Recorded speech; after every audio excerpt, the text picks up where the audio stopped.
Hi friends, welcome to Chaitu's kitchen. ఈరోజైతే ఒక tasty and special రెసిపీతో వచ్చేసాను. అది కందికట్టు. కందిపప్పుతో చేస్తాం కాబట్టి దానికి కందికట్టు అంటున్నాను. కట్టుచారు అని కూడా అనొచ్చు. ఇంకా పెసరకట్టు కూడా ఉంటుంది, అది కూడా ఒకసారి చేసి చూపిస్తాను. ఇది వేడి వేడి అన్నంలోకి అలా నెయ్యి వేసుకొని అలా వేడి కందికట్టు వేసుకొని తినాలి, చాలా బాగుంటుందండి ఈ రైనీ సీజన్కి.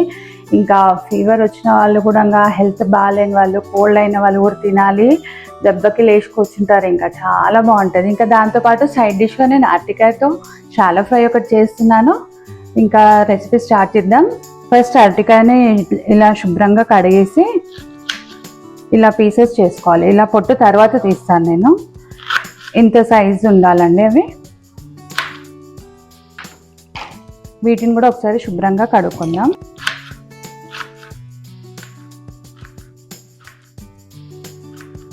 ఇంకో గిన్నెలో కొద్దిగా పసుపు, ఉప్పు వేసుకుందాం. పసుపు, కొద్దిగా సాల్ట్. ఇప్పుడు ఈ అరటికాయ ముక్కల్ని ఇందులో వేసేద్దాం.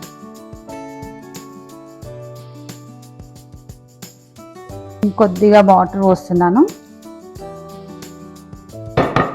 ఇవి ఒక 2 minutes వాటర్లో స్టవ్ పైన పెట్టేసాలి. వేడి నీళ్ళలో బాయిల్ అవ్వాలన్నమాట. స్టవ్ పైన ఒక 2 minutes చాలు. అవి బాయిల్ అయినంత సేపట్లో దానికి కావాల్సిన మిశ్రమం ఒకటి రెడీ చేద్దాం. ఇది చింతపండు రసం. దీంట్లో కొద్దిగా పసుపు, సాల్ట్, కారం, కొద్దిగా అల్లం వెల్లుల్లి పేస్ట్, ధనియా పౌడర్, కొద్దిగా షుగర్. ఇది ఒకసారి ఇలా కలిపేసుకుందాం.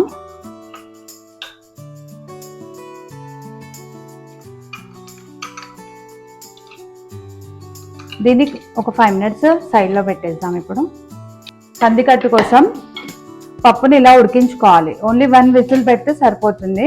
2-3 whistles పెడితే మరి మెత్తగా అవ్వద్దు. పప్పు కొంచెం తక్కువ ఉడికితేనే బాగుంటుంది అనమాట. మెత్తగా అయిపోకుండా కొంచెం ఇలా ఉండేలా చూసుకోండి, ఎందుకంటే దీన్ని గ్రైండర్ చేస్తాం కాబట్టి. ఒక చిన్న మిక్సీలో అయితే అల్లం వెల్లుల్లి వేస్తున్నాను, కొద్దిగా జీలకర్ర, కారం. ఇది కొంచెం స్పైసీగానే బాగుంటుంది, అందుకే అల్లం కూడా ఇప్పుడు డైరెక్ట్ ఇప్పుడే వేస్తున్నాను. చాలా ఘాటుగా, కారంగా, చాలా టేస్టీగా ఉంటుంది కారం, అందుకే కొంచెం ఎక్కువనే వేస్తున్నా. సాల్ట్, కల్లుప్పు కూడా వేసుకోవచ్చు, లేదంటే ఈ సన్నప్పు అయినా వేసుకోండి. ఇది కూడా మన చారుకు తగ్గట్టుగా వేసుకోండి. కొద్దిగా పప్పు వేసేసుకుందాం దీంట్లో. ఇప్పుడు దీన్ని మిక్సీ చేద్దాం. చూడండి, ఇలా పేస్ట్ చేసుకోండి దీన్ని. ఇప్పుడు దీంట్లో అయితే పప్పు రాదనేసి నేను పెద్ద మిక్సీ తీసుకొచ్చాను. దీంట్లోకి వేసేసుకుందాం పప్పుని. ఇది కూడా ఇందులోకి వేసేస్తున్నాను. ఇలా మిక్సీ చేసుకున్న తర్వాత ఒక బౌల్లోకి వేసేసుకుందాం. ఇది థిక్గా ఉంది కదా, కొంచెం లూజ్గా చేసుకోవాలి. కోల్డ్ వాటర్ అయినా హాట్ వాటర్ అయినా ఏవైనా పోసుకోవచ్చు. ఇలా చారులాగా కొంచెం లూజ్గా ఉండేలాగా మీ కన్సిస్టెన్సీ చూసుకోండి, థిక్నెస్ చూసుకొని వాటర్ పోసుకోవాలి. ఇంకొంచెం లూజ్ చేద్దాము, మళ్ళీ ఎందుకంటే వేడైంది అనుకోండి థిక్గా అవుతుంది. చూడండి, ఇలా ఈ కన్సిస్టెన్సీ ఉండాలన్నమాట. దీనిపైన ఇప్పుడు దీన్ని స్టవ్ పైన పెట్టేసి బాయిల్ చేద్దాం.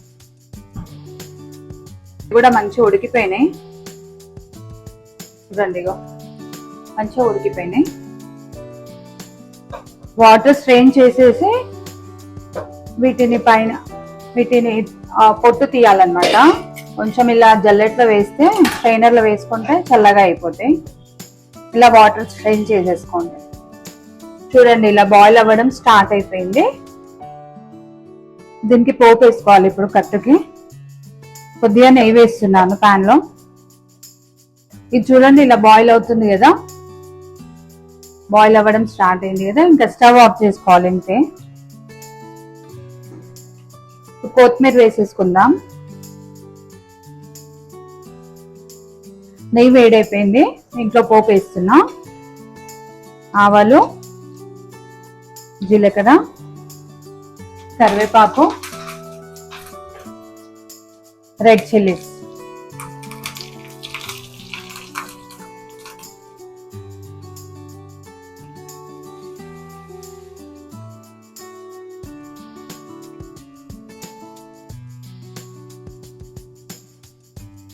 కట్టుచారు అయితే రెడీ అయిపోయింది. ఇప్పుడు అరటికాయ ఫ్రై చేసేద్దాం. ఇలా ఉడికించుకున్న అరటికాయది పొట్టు తీద్దాం. ఇలా అంటే వచ్చేస్తుంది ఈజీగా.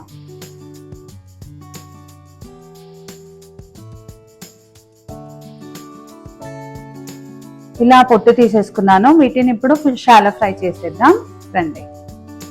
ప్యాన్ అయితే వేడైంది, దీంట్లో ఆయిల్ వేసుకుంటున్నా.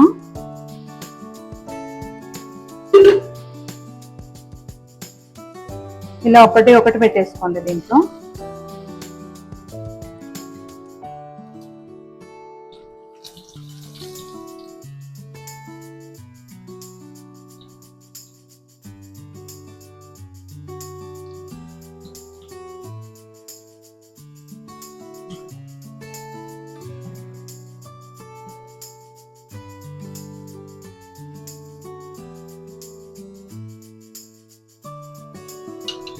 ఇవి ఒక 2 minutes ఫ్రై చేసుకోవాలి. తర్వాత ఇందాక చేసి పెట్టుకున్న ఈ గ్రేవీని వేస్తున్నాను.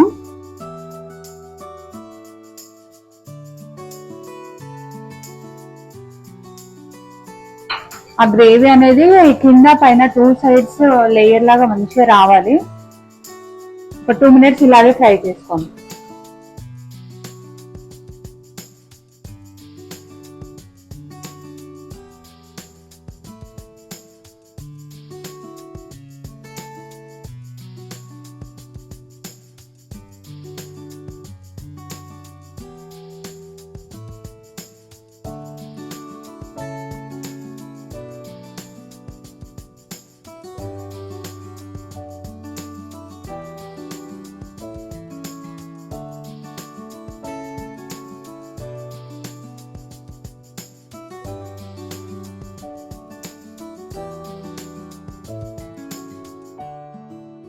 సర్వింగ్ బౌల్ లో తీసేసుకుందాం.